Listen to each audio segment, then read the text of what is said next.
And joining us today on our Book Talk segment, great to welcome a man who's written a book just out in paperback, the paperback version just out, really fascinating study of organized crime, the FBI, and a big trial that went on. It's called Deal with the Devil, the FBI's secret 30-year relationship with a mafia killer. And we're joined today by Emmy Award-winning author and also a journalist, Peter Lance, today. And Peter, good to talk to you. How are you? Great to talk to you, Doug. Yeah, great. I had a chance to read through the book, and I've always kind of been fascinated with particularly this type of crime coverage. I grew up in New York, Peter, so I got to see a lot of it on TV and reading the newspapers. But really fascinating case study you did here. I guess you went through 1,100 pages of secret memos and all that. You must have spent a lot of time in the library. Well, there was a Freedom of Information suit brought by a researcher named Angela Clemente, and the first 500 pages were released online, but I had to go to a federal judge to get the other 653 pages. But in a nutshell,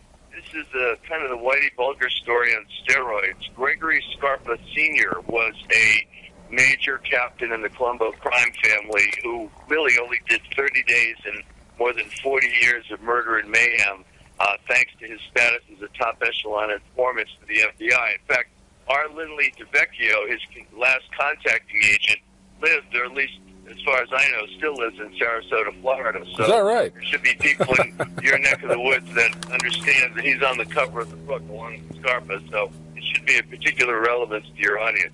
I haven't met him, but maybe I've seen him and just didn't know it was him. Well, I understand he has a Harley Davidson, so you may have passed. But he wrote a book a couple of years ago, and it's only fair to plug his book. He wrote a book called We're Going to Win This Thing that gave his version of the story. The title came from an incident during the last of the three major Colombo wars for succession of this New York family. And the allegations by several agents who worked under him on the Colombo squad in the New York office of the FBI, and he was a supervisory special agent, their allegations were that he was feeding information to his informant, Scarpa, who was this mad dog killer, and Scarpa was going out using the information and killing people. And 14 people died in this Colombo war. In fact, Scarpa killed 6 or ordered 6 directly, killed himself. Anyway, there was a huge investigation of Linda Vecchio, but he was given immunity. He took the 5th, which is kind of unheard of for an FBI agent to be given immunity under those circumstances, refused the polygraph. And they concluded, Lynn says in his book that he was cleared, but no, they didn't clear him. They just said, we don't have enough evidence to prosecute him, and that's because they gave him immunity. In any case, in 2006, partly because of my book, partly because of Angela Clemente's research, and partly because of a congressman from Massachusetts, Bill Delahunt, who knew the Whitey Bulger case, DeVecchio was indicted on 4 counts of murder. There was a 2-week trial in Brooklyn, spectacular daily tabloid headlines, and the trial ended abruptly 2 weeks later. He'll never be tried for those murders again, and he's living peacefully in Florida, whereas John Connolly, his contemporary in Boston, who was Whitey Bulger's control agent or contacting agent, is doing life in prison. So it's a fascinating story, and the difference between what happened with Bulger and what happened with Scarpa, I believe, has to do with the fact that Scarpa Sr. was the key to the Mafia Commission case. He provided the probable cause and the Title III wiretaps, and the feds just did not want those cases to go down because it kind of made Rudy Giuliani's career, right. And it was the signature case of the Bureau in their war against the mob. What caused Scarpa, from day one, that he decided that he was going to help out the FBI? What did they have on him at that point that he made that decision to say, all right, I'll give you information or do this deal? Well, he was arrested in '61 and briefly agreed to cooperate and refused again because he wanted, I think he wanted his brother to get a deal, and they refused. His brother was also a captain in the family who I believe he killed later on. He actually killed his own brother. He killed another individual, or had him killed, named Joe DiDomenico, who was like his adopted son. He stopped counting after 50 murders, which makes Greg Scarpa Sr. the most prolific killer in the history of Cosa Nostra. He was a $70,000 a week drug operation that he ran. He had about $2 million on the street as a loan shark. He was a particularly violent loan shark. He was an epic hijacker. He hijacked gold bullion. He dealt in $500,000 stock certificates, fraudulent stocks. He was the largest trafficker of stolen credit cards in New York. the Secret Service arrested him in '86, tried to put him away. 3 separate strike forces of the Justice Department, Chicago, Brooklyn, and Newark, tried to arrest him, put him away, and the FBI would always intervene. In fact, Linda Vecchio, in the credit card case, went to a federal judge and pleaded for Scarpa, who then had the HIV virus and was expected to just live a few months. He ended up living 7 years. He got a wrist slap in that case, Doug. He got, I think it was a $10,000 fine and probation. If they put him away for the full 7 that they could have, 14 people would still be alive. This humble war would not have happened. Yeah, he was definitely a multitasker, wasn't he? He was. In fact, women in your audience will appreciate this. There was the female listeners. He was married to a woman named Connie Forrest, who was his only legal wife. Had several children, including Greg Jr., who enters into the story. And then he took up with a young, beautiful woman named Linda Diana. And on my website, peterlance.com, which is my name, LANCE.com, on the upper right corner, you'll see a picture of her. She was a knockout. He lived common law with Linda while he was commuting on weekends to his horse farm in New Jersey, where Connie lived. And then in 1975, while living common law with Linda and still legally married to Connie, he went to Las Vegas and he married Lily DeJohnny, a former Miss Israel. And using cash, he bought her an apartment on Sutton Place in Manhattan, which is one of, as you know, having been lived there, one of the most exclusive streets. So he was kind of a Medellin cartel level earner. And in fact, I calculated that the Bureau paid him, in when it came to cash payments, they'd give him every month, and insurance kickbacks he would get because he would steal, like, say, 1,000 cases of Petty Sark. He'd give 800 back, keep 200, and he actually would get an insurance kickback for him from the insurance companies for stuff that he stole. So over $1 million, Doug, in 2013 dollars, I calculated that he'd earned over the years, while he's literally murdering and stealing under the auspices, if you will, of the FBI. Amazing. You mentioned that he had the AIDS virus. That was from a blood transfusion, right? That infected blood, right? That's the official. That's the official story. I have other suspicions about how he got HIV, but that's the official story. I also think it's important to let your listeners know that why should we care? Okay, here's the why should we care factor that is in the afterwards of the book. By the way, Salon.com excerpted the intro. If you go to my website, peterlance.com, on the homepage, scroll down, you can read the introduction. And the afterwards of the book ties it into the terrorism story because the FBI's obsession with getting John Gotti, which is the #1 priority in the New York office. I prove in 3 previous books, 1,000 Years for Revenge, Cover Up, and Triple Cross, that they took their eye off in a metastasizing al-Qaeda cell that had been in New York since at least 1989 at the El Farouk Mosque in Brooklyn. That cell, I prove, was responsible not just for the 1993 bombing, but for the 9/11 attacks, which was funded directly by bin Laden. The 93 bomber, Ramzi Youssef, was the architect of the Planes as Missiles plot, which was carried out by who? His uncle, Khalid Sheikh Mohammed. Doesn't seem like too large a stretch. But the feds denied it. The 9/11 Commission I testified for denied it. And then in April of 2010, the U.S. Attorney for the Southern District amended the superseding indictment on Youssef to include Khalid Sheikh Mohammed. And I contend that I did a piece for Huffington Post called Al-Qaeda and the Mob, How the FBI Blew It on 9/11. I contend that if they had just devoted maybe 5% of the resources they did to not around-the-clock surveillance of John Gotti's Ravenite Social Club in Little Italy, that the Bureau could have watched this check-cashing store in Jersey City called Sphinx Trading that literally they'd had on the radar since 1991.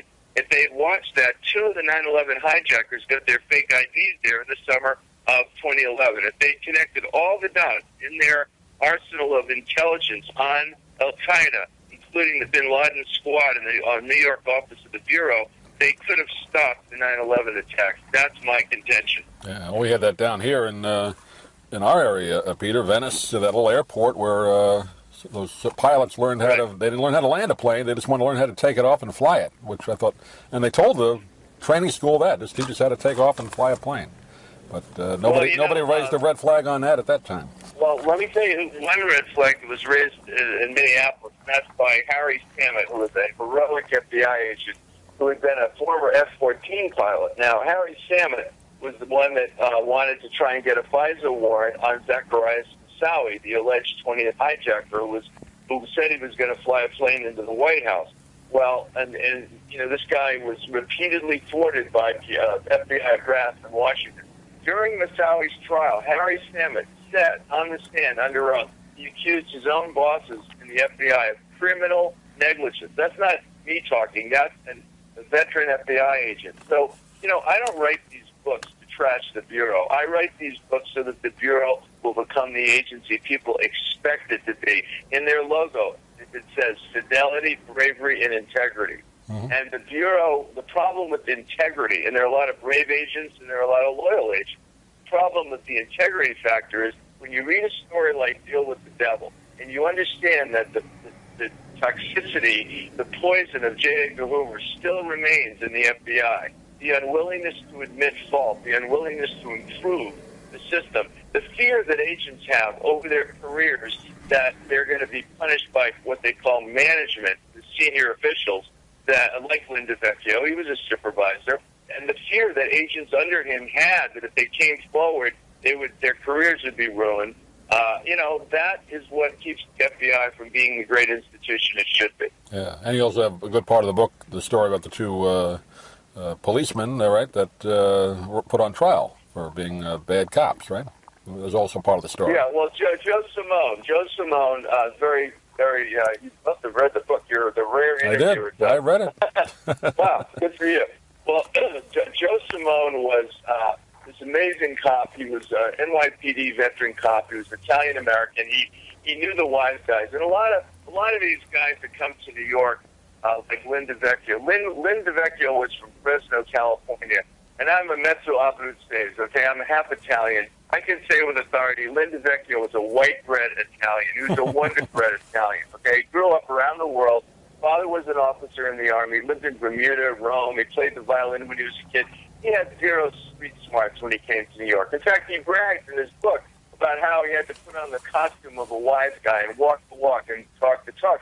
Well, there was one federal prosecutor from Brooklyn who wrote a book that, accused Lynn of what he called moral capture. That he was essentially, in his efforts to emulate Scarpa, he became his acolyte, okay? He did the bidding of Scarpa.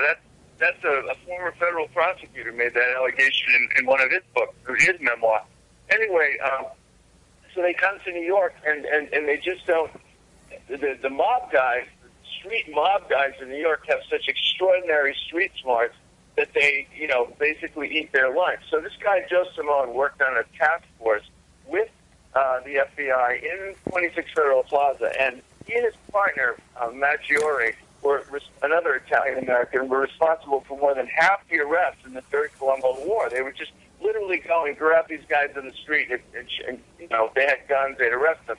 Well, just before his retirement, Joe Simone, the day of his retirement, if they had done it the next day, and Linda Vecchio, I believe, had control over when they arrested this guy. In fact, he talks about it in his book. If they had just arrested Joe the day after he retired, he'd have his pension now. Mm-hmm. But what they did was they arrested him, and they accused him. They knew that there was a leak. The FBI, the underlings knew there was a leak, but they just didn't know where the leaks were coming from. They blamed it on Joe Simone, and he ended up having this federal trial. And it was so outrageous. At one point, he was followed by 8 separate FBI agents, and he used to go home every night in Staten Island where he lived. He was married to a wonderful woman as a nurse. He had sons. He coached Little League Baseball. And he would go home to this deli, and there was one telephone on the side of the deli, delicatessen. And he would say, "Hey, honey, what do you want tonight? Bring some cold cuts home." He'd call his wife. Well, during the trial, his trial in federal court, they had a female FBI agent who swore under oath that there were 2 phones, one on either side of the front door, and that she overheard him in a conversation talking to a wise guy, mob guy, and giving him information. It was absolutely untrue. They only had 1 phone, and yet the FBI, and by the way, when was this happening? 1993, this kind of surveillance around the time of the World Trade Center bombing. Wow. The FBI put 8 agents on one of its own, and basically the jury doesn't believe this. They carry this guy out of court. He wins his federal trial, but guess what? He comes up for a pension hearing in New York. He was supposed to go out on a 3/4 tax-free pension because he had destroyed his back in his career, and they take his pension away. And he ends up becoming an alcoholic. He still goes to 7 meetings a week. Yeah. That's the tragic story of Joe Simone. That's how they treat their own in the FBI. Yeah. I was surprised by that part of the story. I'm just sad to see that. Well, this story is so intricate, Peter. When you do research like this, I mean, you really capture it well. Obviously, it's a subject you enjoy researching, but I guess it must amaze you in some way that these men who do this, organized crime, if they just turned their life to running a legitimate business, they'd probably be even richer. But they don't do that.